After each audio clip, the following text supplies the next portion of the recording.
So today we're going to do the skirting around the cabin. It'll probably take me 2 days to get it 100% done, but I'm hoping to at least get the framing done today. So I have this side done. I just started with this side, so I got to do the other 3, but you know, I'm just framing with pressure treated lumber. And then when I'm done framing, I'm going to go around and put foam board underneath the framing and kind of dig it in, and that will help prevent frost heave. I learned that foam board trick from a channel called Boss of the Swamp, and it's an absolute gold mine of a channel as far as information goes for off-grid living or homesteading. So I did the other long wall on the other side. I'm going to do this one just because it'll be nice to have both of the long walls done, and then I can do the 2 16-foot walls at the end. But the skirting, you know, it keeps wind from just ripping underneath the cabin, so it makes a much warmer floor, and it also just retains heat so much better as well. So, you know, I'll have access to the crawl space once this is all skirted, and when you go underneath there, it's the same temperature as the cabin. It stays nice and warm. The ground never freezes underneath there, so it's pretty nice.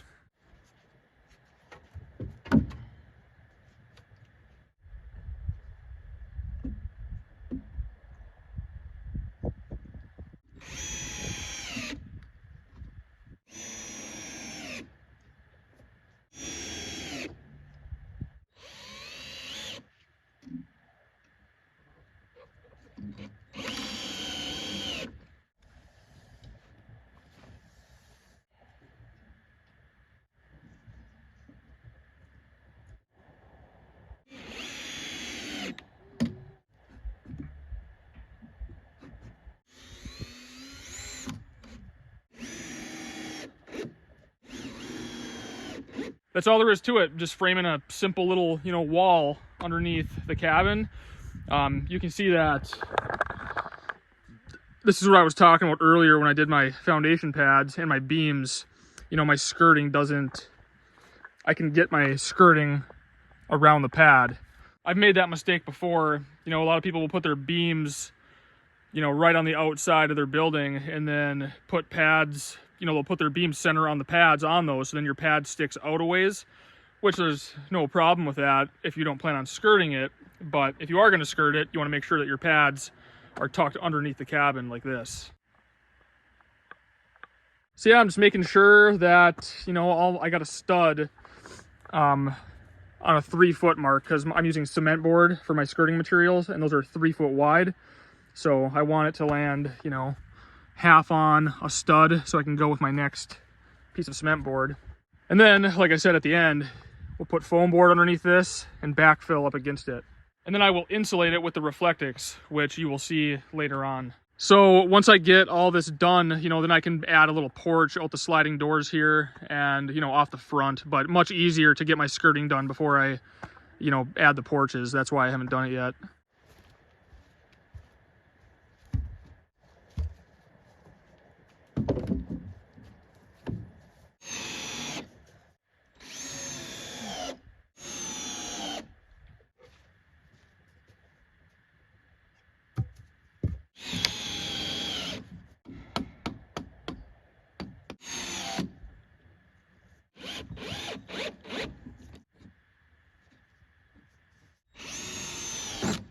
All right, so I started wedging the foam board underneath, and I just got going and kept going and didn't really film any of it, but I'll film the rest of it. But that's what it looks like. At least 4 inches is what I do. I have 6 in a lot of other spots. So the idea is if you have any, you know, frost trying to make its way under, you know, it won't heave your up against your bottom plate, you know, it will just compress up against that foam board and then go back down once the ground thaws in the spring. So I'm not 100% sure if this really works or not. It makes sense to me, and you know, to me it's worth doing, at least trying, because skirting is not a very fun job to do. So if I don't have to do this for a long time, that would be great. I'll have a 2.5-inch air gap, so it'll be, you know, cement board up against this, backfill, you know, the backfill will come up above the foam board, you know, well into the skirting. So it'll be cement board and then Reflectix on the other side of this, and then this will be an air gap, the width of that 2x3.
All right, this is ready for foam board underneath the bottom plate.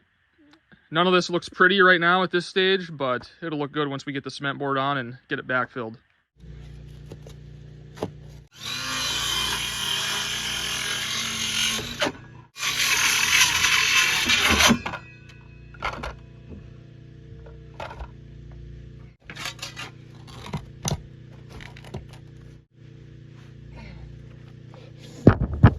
That was a good one to get out of there.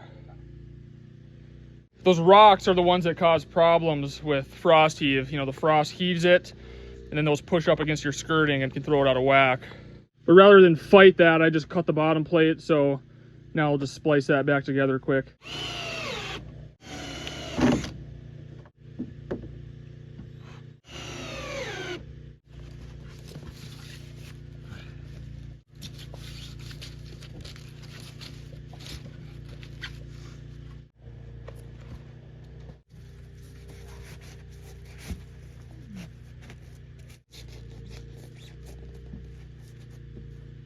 All right, the front is ready for cement board. But I'll put a link in the description to the video from Boss of the Swamp YouTube channel, because that's where I got this idea from. So it's not mine, not trying to, you know, take credit for it.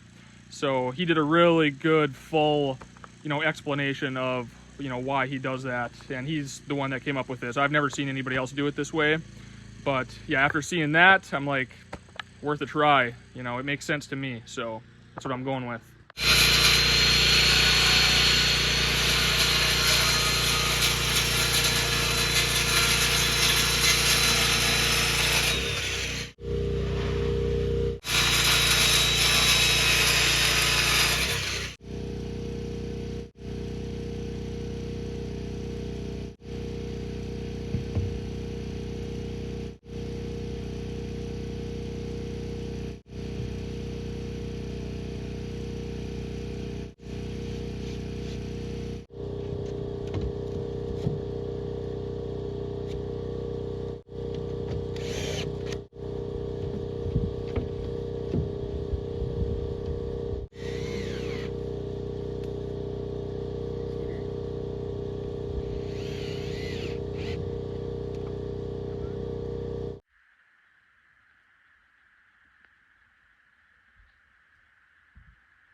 All right, my cement board's all done on both sides and the back.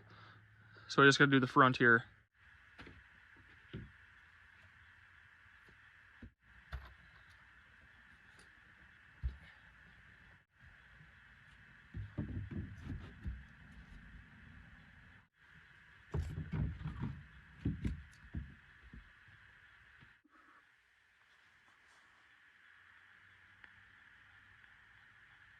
So I did backfill a little bit in the front here. It could use a little bit more, but it's starting to get dark. I got to clean up my mess too and get all this stuff put away. But since it's getting dark, I picked up a new generator, so I'm going to get that unboxed. Usually they have a break-in period, but I'm going to get that set up before it gets dark here, because our other one is pretty much done. I've had it for about 7 years now. It's a Predator generator from Harbor Freight. Thing has thousands and thousands and thousands of hours on it, so I got my money's worth out of it, but it's pretty much done. It's got a lot of problems and needs a lot of parts, so it was time to pick up a new one. So I picked up this, again, same brand from Harbor Freight. These are awesome. Like I said, I had such good luck with the first one. There was no reason for me to buy a different brand, and these were on sale because Black Friday is coming up here.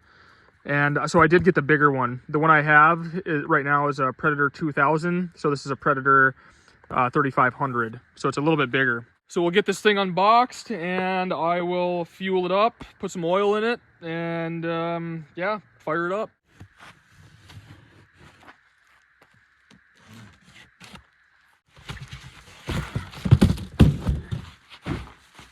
I'm gonna read this because I'm pretty sure, if I remember correctly, the other one had a break-in period where you run it for like 8 hours or something, and then you got to change the oil, and you're not supposed to run it hard.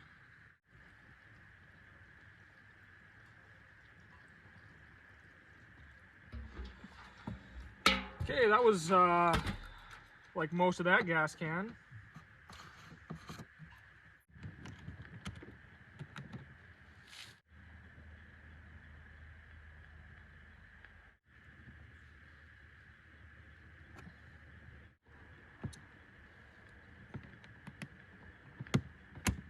All right, I brought the generator back behind the cabin here where I like to have it, and then I charge our solar batteries just off an extension cord. So let's fire this thing up, see what happens.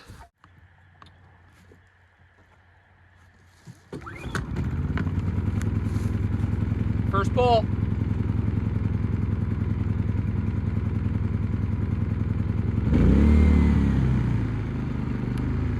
So this thing right now is charging our batteries at 1500 watts, and it's so quiet.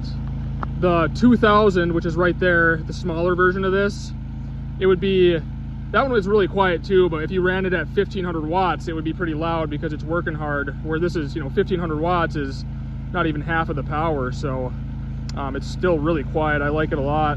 It's getting dark, so I have to be, it's way darker than what it shows on camera. This isn't a sales pitch. I bought that with my own money, but the Predator generators, I've had really good luck with them. And anybody else that I know that has them loves them too. So I would go with the bigger one like I just got compared to that smaller one. Because the 2000, even like if you're running power tools or something, it kind of bogs down and it'll trip sometimes. And the bigger one's like $200 more, and it's well worth it. So definitely size up if you're in the market for a generator. I wish I would have at the start, but yeah, I have no complaints about that other one. So it was just a little bit smaller if you're charging solar batteries, all the time. Well, good morning. So last night I did backfill all the way around. So it is at least above the foam board all the way around. That's all I'm going to be able to do this year until the spring. But this is not going to fly long term. I just wanted to get it up above the foam board and against the skirting. When the ground thaws in the spring, I'll bring in some better gravel. You want a generous amount up against the skirting there. You don't want animals tunneling underneath the foam board and into the crawl space. So I'll put down some good gravel that's got a lot of rock. But that is a good job to have done. It's not a fun job by any means, but it makes a big difference. So I'm glad I got it done. All I have to do now is go underneath and insulate it with Reflectix, and that goes pretty quick. You're just stapling it up, up against the studs there, and then it'll be insulated. So also with the cabin here, it is going to get siding. We're thinking about doing rough cut boards, kind of board and batten style. We'll see what we end up doing. But the cement board, with this color, it just goes with everything. So it's kind of a nice neutral color, and it doesn't look that bad. And you won't even see it on the front anyway because the porch will stick out. But this stuff here is 1/2 inch 4-ply sheathing. That's all it is. If you do plan on doing, actual siding, you could just use OSB and save like $5 a sheet. But I went with this stuff because it's a lot more weather resistant, and I didn't want to put OSB up and then have Tyvek hanging on it forever until we figured out what we were going to do. So I went with this stuff just because it's a lot more weather resistant. So when it comes time to do the siding, which will be sometime this winter, I'll wrap it and then install the siding. And then once that's all up, that's when we'll do our fascia boards and trim out all the windows and the doors and everything. Next up is going to be our kitchen build. We got butcher blocks for countertops, and yeah, we have our stove in there and our fridge. So I can install all the countertops, cut the sink in, and yeah, get some shelving going, and then we'll have a full kitchen, and that'll be done. So stay tuned for that. I appreciate you watching, and I'll see you soon.